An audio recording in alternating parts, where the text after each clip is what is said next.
Hi, my name is Wayne and welcome to my channel. Today we're going to talk about how do you know when to bring your car in for a warranty service.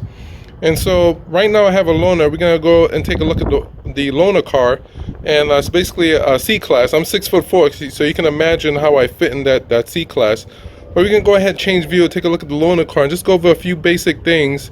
And how do I determine that my car, which is my www Mercedes-Benz S560, goes in the dealership for warranty service.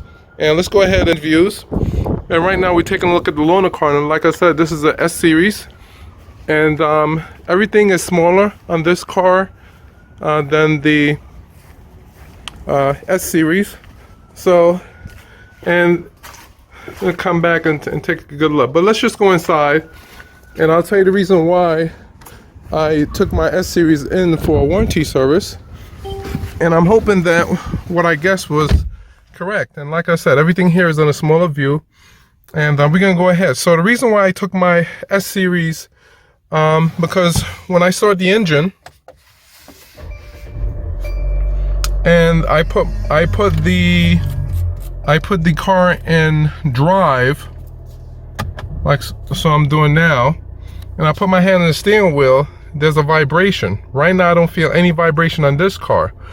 Now, how do I know that my S series, my S560 needed warranty service? Because the car is basically, it only has 37,000 miles in it, maybe 38. And at a certain mileage, you shouldn't feel anything in the steering wheel. Right now I don't feel anything. Well, with my F series, I feel a little bit of vibration, especially when you put it in drive, you can actually feel it. That tells me that my engine mount or my transmission mount is bad, or going bad, or basically busted. So I made an appointment and dropped my F series at the dealership and have them keep it over the weekend, and they gave me this S series. And this is let me go ahead and turn this car off. This is a loaner car, and this is the C series, and we're gonna go ahead and take a basic look inside and out the car. Go to the back, we'll pop the trunk here. I'm basically gonna go ahead and just lift this up,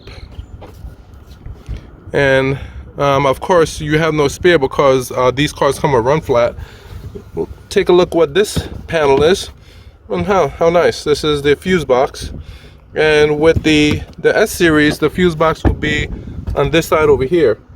So like I said, everything here is almost the same. We'll go ahead and pop the hood.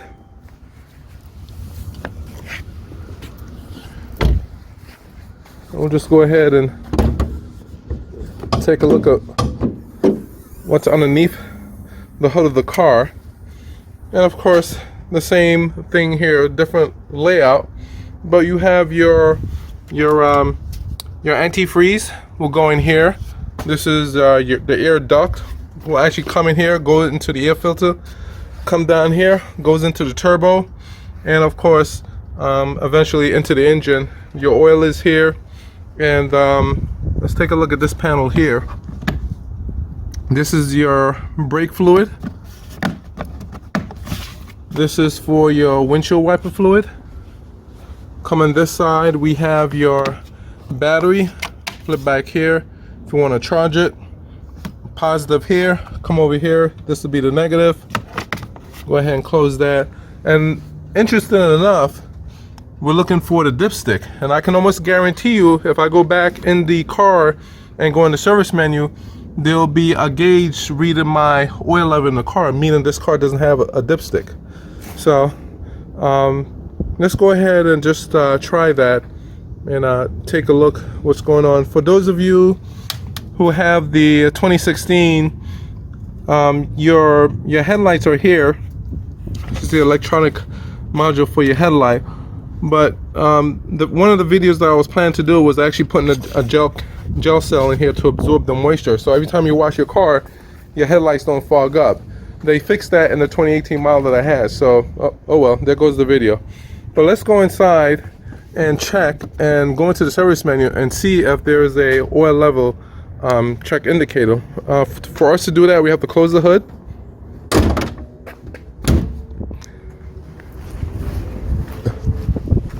come back here, we'll close this.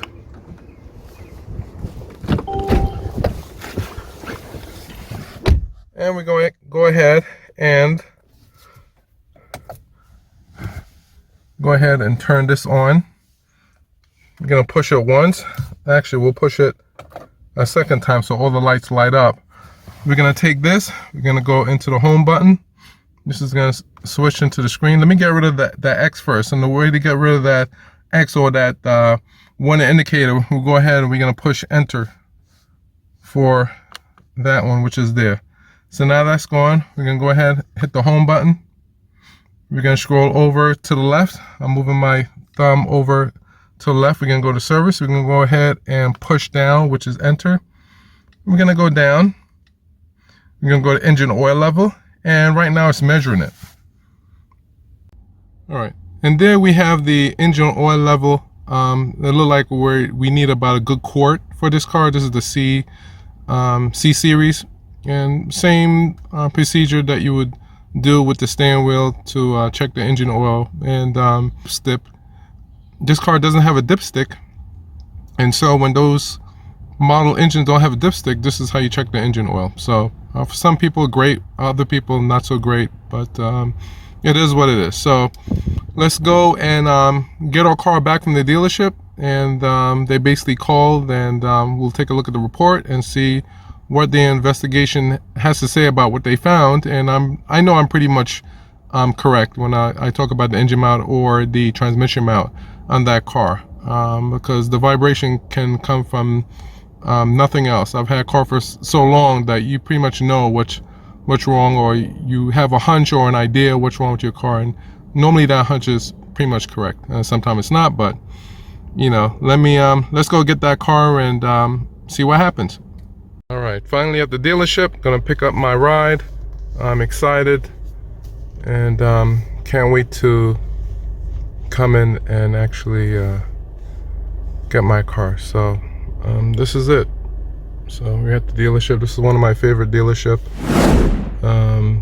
which is Mercedes-Benz of Rockville Center. So they treat me nice. They treat me very good. So let's wait for it to open up, get the car, look at the report that they generate, and see if my hunch was right about the engine mount or the transmission mount of you know, like this car. Put your hand on the steering wheel, I don't feel no vibration whatsoever. So I know I'm pretty much right, but we will see.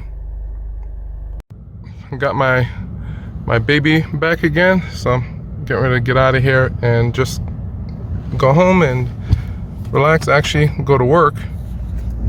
Let's get out of here.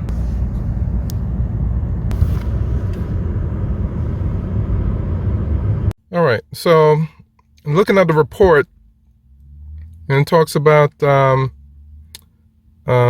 vehicle takes a long time to warm up, and that was me complaining to them that, you know, this car, you know, when you warm it up in the morning compared to the www 2016 S550, it took, you know, several seconds to warm up, you know, and compared to this car takes much longer. So I was wanting him to check it out, see if there's anything wrong on the computer, run the diagnostic. He didn't find anything wrong, so we'll just go ahead and just scroll down, and sure enough, the transmission mount, as I was indicating before, had collapsed.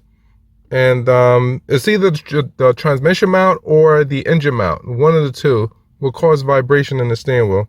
So that was changed, as well as the bearing. And of course, this car is under warranty, and so I didn't get charged for that. And we're just looking at the other aspect of it. So let's go to the next page, where they also did some other finding as well.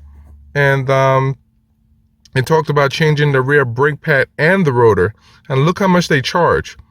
And we did a video on that when the 2016 Mercedes-Benz S550, and changing the rear brake pad, that was one video. Changing the rear rotor, that was another video. So there's probably not going to be anything different with doing the same thing with this car. And to break it down even further, they talked about the individual or itemized what they're actually going to be doing, which is the cleaner. You got the brake paste, you got the rotor itself, the brake disc vented, you got the sensor, and you got the brake pad, and that's how much they charge for that.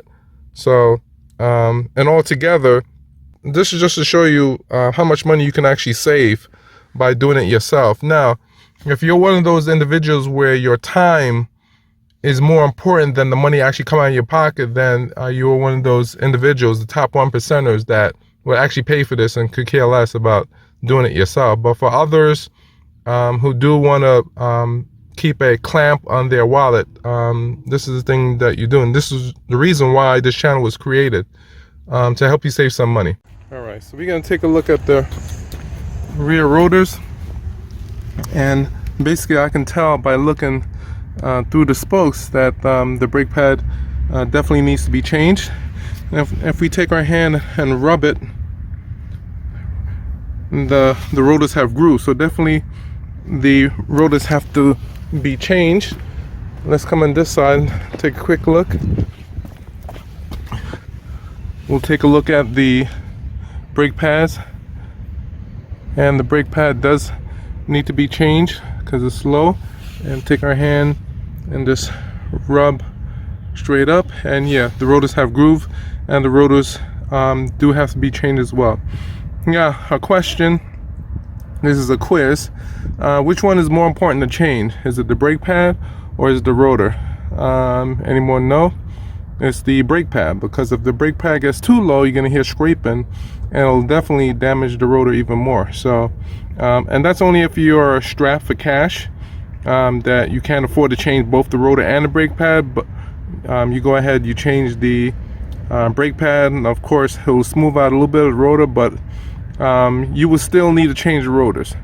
So that's a good thing for the you know what you're doing and how to replace parts in your car, and that's why this channel was created, to help you save some money. So like I always say in all my videos, like and subscribe, and I'll talk to you soon.